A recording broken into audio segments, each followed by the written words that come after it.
Hello and welcome to the second of 4 on-demand webinars being released as part of National Scholarships Week 2023. I'm excited to be joined today by co-founder of Beyond Education, Stephen Adeoye. We are going to be talking about authenticity in diversity, equity, and inclusion strategies. But before we get to that, Stephen, can you do me a favor and introduce yourself and tell us a little bit more about Beyond Education? Yes. Thank you so much, John, for having me. I really do appreciate it. And I was telling you, anytime I get the opportunity to leave my 4-bedroom walls, I'm really excited. So yeah, this is an adventure for me. But I'm Stephen, co-founder of Beyond Education. I say co-founder, but I'm actually the sole founder of Beyond Education. I just like saying co-founder because it's owned by me and the community. So that's kind of like my thing. So it's founded by the community as well. Beyond Education is a social mobility platform dedicated to helping underrepresented talent access early career opportunities at corporate institutions. And we define corporate institutions as finance, technology, and professional services.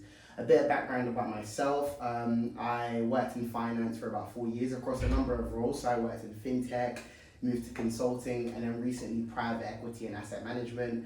And I think during my time working in these competitive industries, I noticed that a lot of people struggle to actually get access into these industries, particularly people that look like me. So I started Beyond Education as a community dedicated to helping people access the opportunities. And it got to a point where I felt like I could be doing more. So I decided to quit my job to help other people get jobs. And that's where we are now. I love that.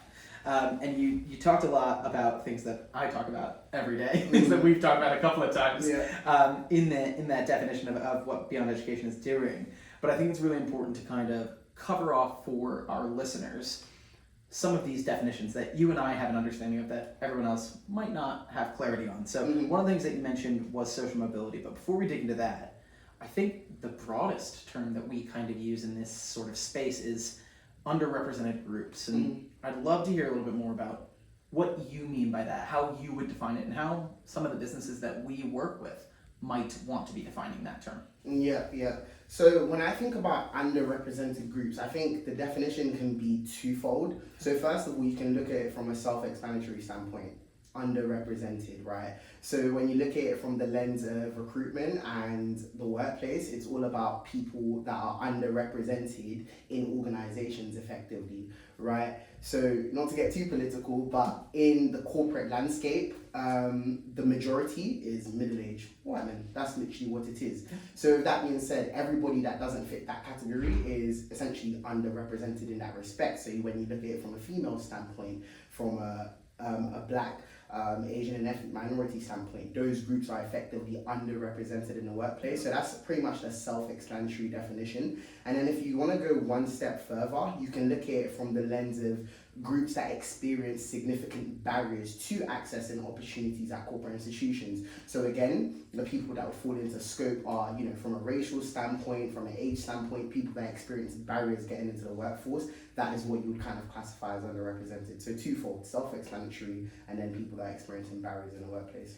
Yeah, and we see that so many times. I know I see it in my work, I'm sure you do as well. We see that those two things compound on one another. I mean, we work so often in social mobility settings where young people come from, maybe it's a disadvantaged financial background, or they're a first-in-generation university learner, or just some of these challenges. And so often you see that compounded with one of our self-explanatory versions of what underrepresented groups mean. No, exactly that, to be honest. And what I would say as well is, because I know you kind of mentioned that we're obviously familiar with the terms because of we're in this space, but one thing I would say is that this is a constant process of learning. Yeah. And it's kind of like an educational process, because the space is not to commercialize it, but it's evolving, right? There's so many nuances, and it's a sensitive topic that we're kind of addressing, right? So it's important to just kind of be open-minded. And I'm gonna go on hand and just say that I'm not an expert. I'm very much like learning as organizations are learning, and I'm taking them through the journey as well, effectively. I feel like, even I was a diversity, equity, and inclusion consultant in my past life, and even then, we were the experts while we were still learning. Absolutely, because it is changing. I mean, you look back even 5 years ago, and how much conversation were we having about social mobility? Yeah. Barely any, and it's really progressed in the vernacular. I think you've kind of touched on this, but I want to explore it a little bit further on what some of the limitations on our definitions for underrepresented groups are right now, and what kind of work are you doing as you learn and as you expand on that definition? Yeah, so I think when it comes to the work of like diversity and inclusion, a lot of organizations really approach it as a tick box exercise, and it has this like one size fit all like turnkey solution to fix diversity. And it's just really not as simple as that. There's so many more layers to it, layers that we could spend hours talking about, you know, and it's such a complicated like topic and such a nuanced topic. So with that being said, I say this to say that there's so many different elements of diversity, like a lot of it, right, that we can't cover, like we just can't. There's so many different elements to it. So with that being said, at Beyond Education, at the moment, the data that we have access to predominantly focuses on racial standpoint, gender, and then generational standpoint, so Gen Z versus like boomers and millennials and so on and so forth. And that's very much the lens we're looking at it at the moment, but that's what our data allows us to like look at, right? However, we understand that underrepresented groups and diversity and equity and inclusion is so much more broader than that. So we're doing a lot of like data consolidation work to capture sexual orientation, educational background, socioeconomic status. There's so many different elements to it, right? So I think from our standpoint, that's what we're trying to look at. But a lot of organizations kind of treat it as it's a one size fit all diversity. Yep, we're just looking at race and that's pretty much it covered. As long as we've done that, that's pretty much good. But it's a very broad topic from that respect. Without a doubt. And I think we'll come back to this a little bit later in the conversation. But, you know, when I was a consultant, we always used to say that this DE&I journey is just that. It's a journey. It's not, here's your solution, and usually, from what I've experienced, we see it in 3 stages.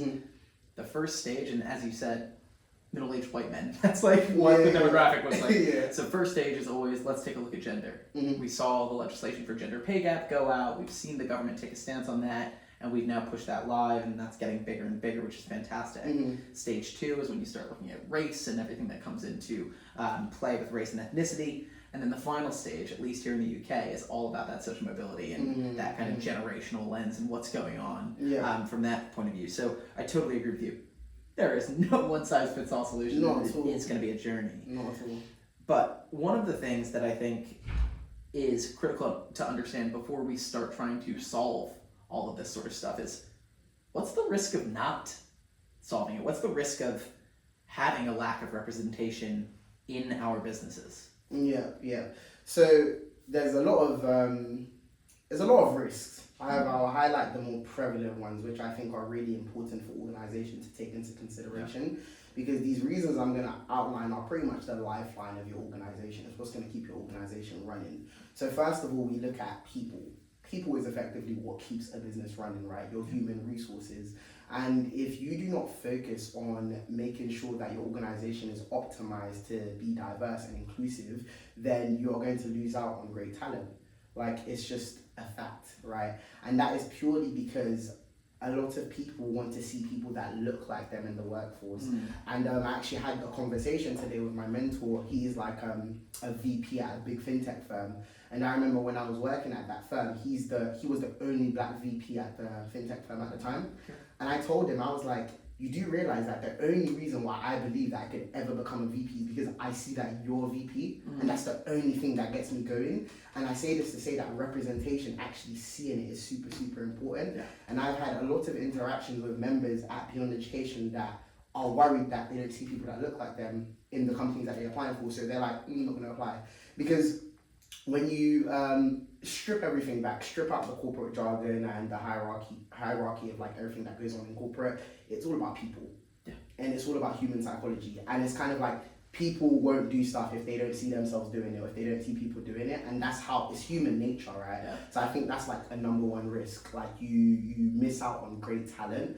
I would say that the second risk that this poses is purely from an actual monetary and value perspective.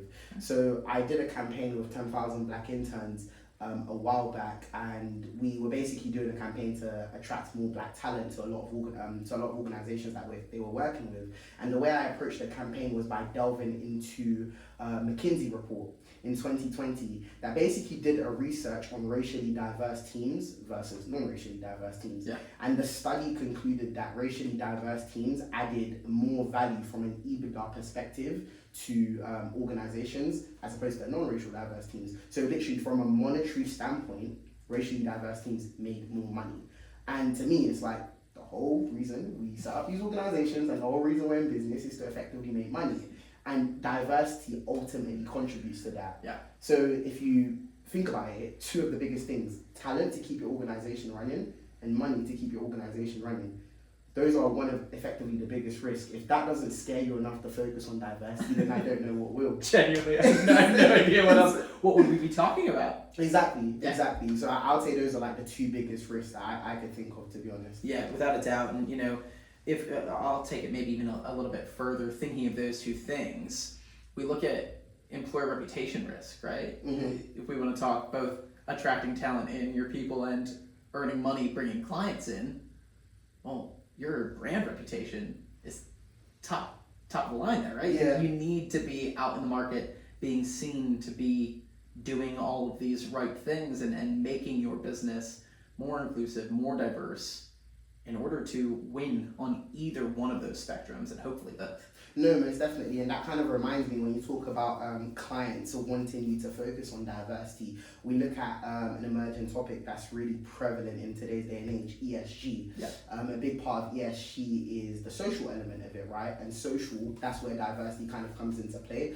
I know that when I was working in asset management, a lot of investors were really, really big on making sure that their portfolios were ESG optimized. And one of the big things was the companies that we're investing in from a social standpoint, how do they look? How are their people interacting? Like, do you have enough diversity within that respect? So again, it just all links down to effectively from a commercial standpoint, not to commercialize it, but from a commercial standpoint, this is really important for the lifeline of your business, right?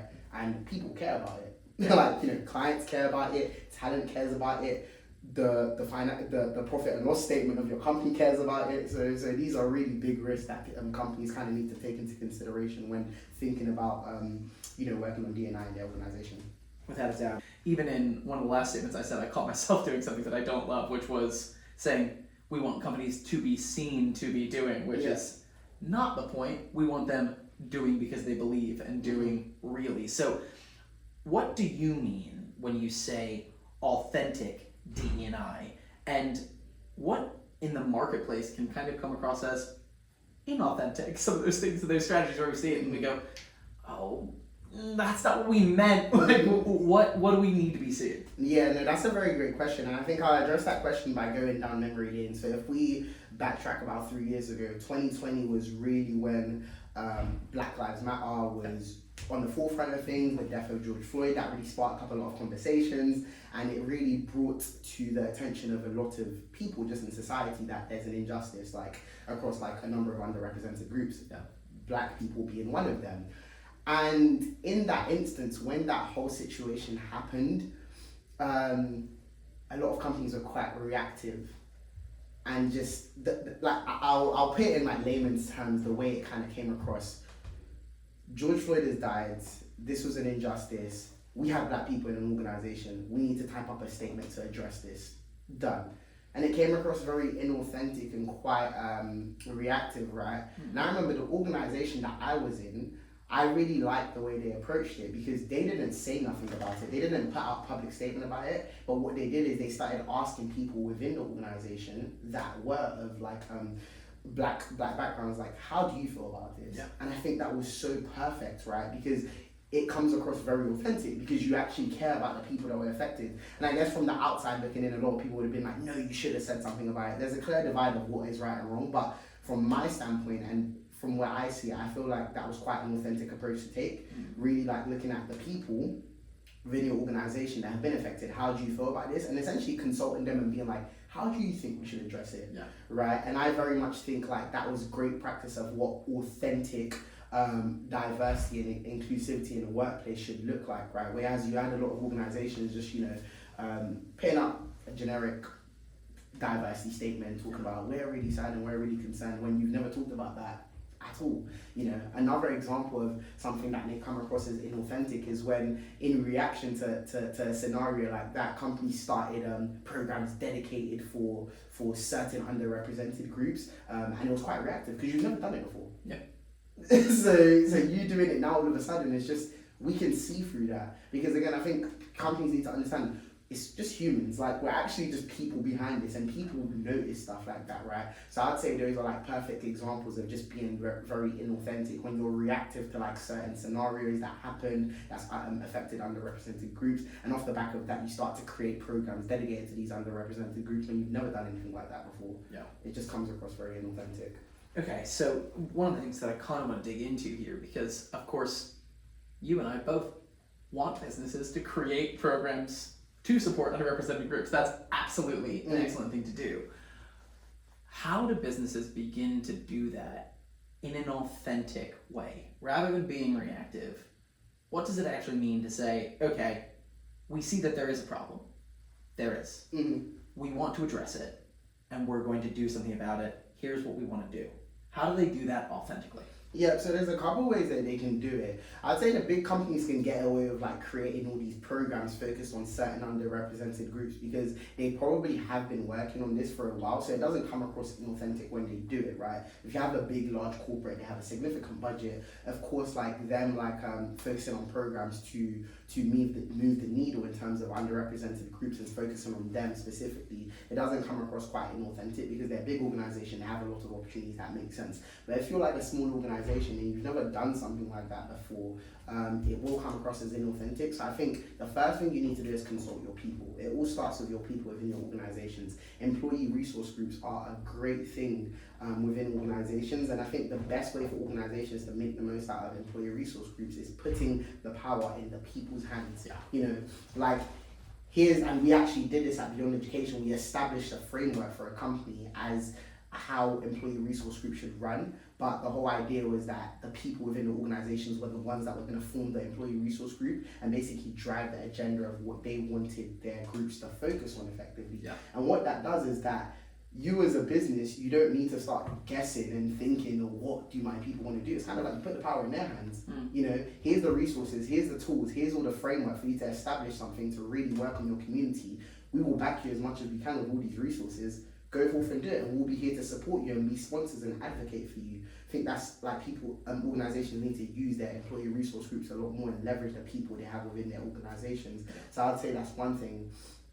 The second thing is that, again, smaller companies, rather than, creating a program focused on this is what we're going to do for these underrepresented groups, just start by integrating diversity into your recruitment processes, for example. If that's something that you wanted to do, that's a great way to start small. Embed it into your recruitment practices, and that way it's kind of just integrated as we're getting diverse talent because of our recruitment process is robust enough to basically get that, right? Rather than creating a program dedicated to just getting diverse talent, because what you also do as well is you ostracize other groups. You ostracize other groups, you ostracize the whole talent market as a whole. Just embed it into your recruitment process, and then you call it a day, right? And then I would also say the last thing as well is seek out partnerships with external partners and social mobility platforms, because that is the only way you're going to get really, really close to the heart of the communities that you're trying to serve. Organizations, in the first instance, are viewed as big corporates. Before anything, you're never ever going to be, a blue chip organization is never going to be viewed as a community. It's a big chip corporate trying to make a lot of money. So with that being said, you are never going to be able to get into the heart of the community like a social mobility platform will, because of a lot of social mobility platforms started off the back of a struggle. They started off the back of really understanding the community. So I would say organizations need to partner up with a lot of these social mobility platforms to get to the heart of the communities and understand what the communities really want. It's kind of like the way they partner up with the ERGs, understanding what they want from within. That's what they need to do as well externally as well. And I think that's just a great way to kind of, really kickstart your DE&I practices within organizations. Yeah, I think it's an excellent point that you make there, that, you want ideas to come from within, obviously. Listen to your people. Truly, truly so important, because that's where inclusion starts. Yeah, but from a diversity point of view, you don't have to have every idea internally, right? There are people who do this because it's their mission to do this. You and I care deeply about this particular topic, and it's about bringing those ideas together. And if you're going to have a conversation with your employees, say, what do you guys think? Here are some ideas that we brought forth from working with an expert. What do you think about these? You don't have to have every employee have the solution custom made, right? Exactly. There's bringing those two sides together to maximize the output. Yeah, no, most definitely. I think organizations sometimes try to really just take control of the whole situation because that's what we're supposed to do. We're a big corporate. We're the ones that are supposed to know what our employees want, and we're the ones that are supposed to know how to fix this. But it's like, you need to consult parties. Like, if you're in a boardroom and you're trying to make a big decision about what company to acquire, you go through a whole due diligence process. You consult a number of stakeholders before you make a decision. It's literally the same thing. It's about consulting people before you effectively try to implement change. So yeah. Absolutely, and I think one of the things that you and I have kind of talked about prior to recording is around that data piece. And you mentioned your data consolidation going on at BE right now. One of the things that we always say is, you're not going to have all the data. Of course you're not. This is a new topic. It's an evolving topic. We're asking new questions all the time. We need new data all the time. But equally, you need to put those frameworks in place to track success. And I think a lot of businesses forget about that because it is daunting to say, we want to know where we're starting.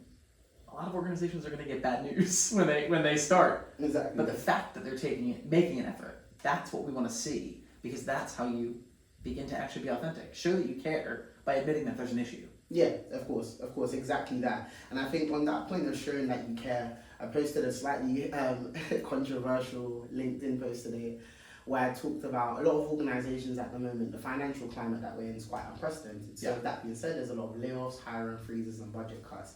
But I just basically said that is no reason to put DE&I on the back burner. And the reason why I said that is that if you put DE&I on the back burner because of budget cuts and layoffs and hiring freezes, from a talent attraction perspective, you're actually going to struggle in the long run. And I kind of use an example to illustrate this. So imagine if you have two companies, company A and company B.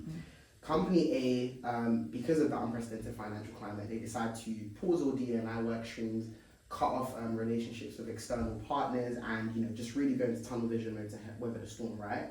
That's company A.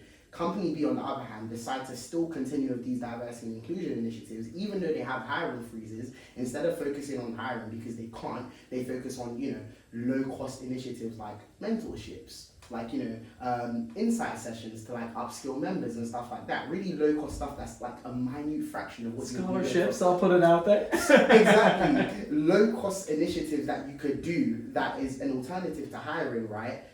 When recruitment season comes around and the financial climate is back in order, what company do you think talent is going to remember more? 100%. It's literally going to be company B. And I think what a lot of organizations think about is that they think that diversity is just solved by giving people more jobs. There's so much more to it. Engagement is a very big part of the candidate experience. If you don't engage with the community all year round, they're not going to remember you, even if you do have jobs within the organization. They're going to gravitate to the company that supported them, even when they didn't have jobs. Yeah. A lot of organizations are like, this is what separates the bare minimum organizations from the truly inclusive employers. Because the truly inclusive employers recognize that, we actually need to engage with talent all year round with all the initiatives we have. Even if we're not hiring, we need to think of things to just be part of the conversation to really move the agenda forward, because that is what demonstrates to these underrepresented groups that we actually care. Yeah, I couldn't agree more. And I think this comes back to your anecdote about the Black VP, who is your mentor now, and he was the only person that you saw in that position. It's about raising aspiration. Like, how much further would you be if you had seen that even before you joined? What does that open? What doors does that open for you in terms of what you might do and want to do, right? Exactly. And I was kind of like fighting him at the moment because he's like one of those old school like professionals where like back in his day LinkedIn wasn't even a thing. So he's not on LinkedIn. And I was like to him like, look, you need to be on LinkedIn even if you're not vocal about it, but the mere fact that you have VP in your title and I can see your picture there, you don't understand that what that's going to do for a lot of kids that want to work in that company or want to work in that industry. Yeah. Because I was like, because I know you, that's the reason why like I just thought this is like, it's attainable. But the mere fact that I can do a LinkedIn search and I can see the amount of like black professionals there, I can see the amount of people that look like me there, that does so much more than a lot of companies realize. I think a lot of companies need to understand that actually recruiting the talent into your organization is like, it's like the latest stage. You know what I mean? There's so much more before that. 100%. So yeah. Brilliant. Well, I really appreciate your insights today. I think they've been really, really clear, really targeted at exactly the crux of the matter that we're trying to solve.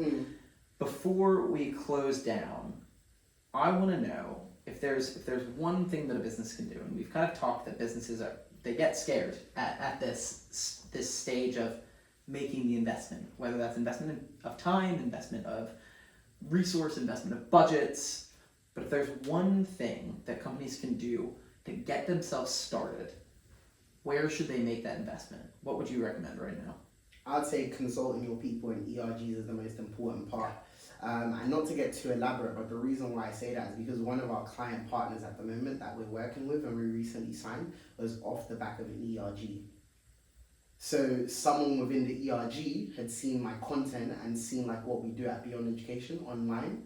And she said, oh, I want to have a talk, like, this is what I do. And I thought she was from HR, but she was like, oh, actually, I do something completely different, but I'm part of an ERG within the company that focuses on this. And as we had a talk, she was like, this sounds really good.